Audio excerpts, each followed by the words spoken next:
வாழை படம் வந்து மாரி செல்வராஜோட ஒரு வருட காலத்தில் நடந்த சம்பவங்களை முன்னிட்டு தான் இந்த படம் எடுத்திருக்காங்க. அதாவது ஒரு நல்ல ஒரு சினிமா வந்து வரணும்னா ஒருத்தர் முடிவு எடுத்தால் அது நடக்காதுன்றது நிறைய பேர் சொல்லியிருக்காங்க. இதுக்கு முன்னாடி சினிமாவில் இருந்த பெரிய பெரிய ஜாம்பவாங்கலாம் சொல்லியிருக்காங்க.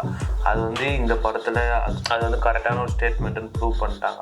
எல்லா டிபார்ட்மெண்ட்டும் நல்லா ஒர்க் பண்ணதாக தான் இந்த மாதிரி ஒரு மூவியை ப்ரெசென்ட் பண்ண முடியுது. கிண்டர்ஸ் லிஸ்ட்னு ஒரு படம் இருக்கும்.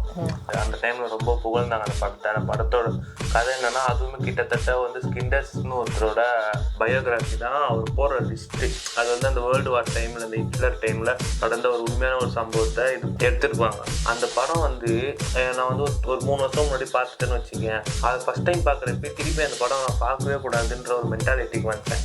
ஏன்னா அந்த படம் பார்த்தேன்னா நான் வந்து ஒரு 2-3 டேஸுக்கு டிஸ்டர்ப் ஆகிடும். ரொம்ப அந்த படம் எப்போ பார்த்தாலும் அழுவேன், இப்போ பார்த்தாலும் அழுவேன். என்னை பொறுத்த வரைக்கும் வாழையும் அதுதான்.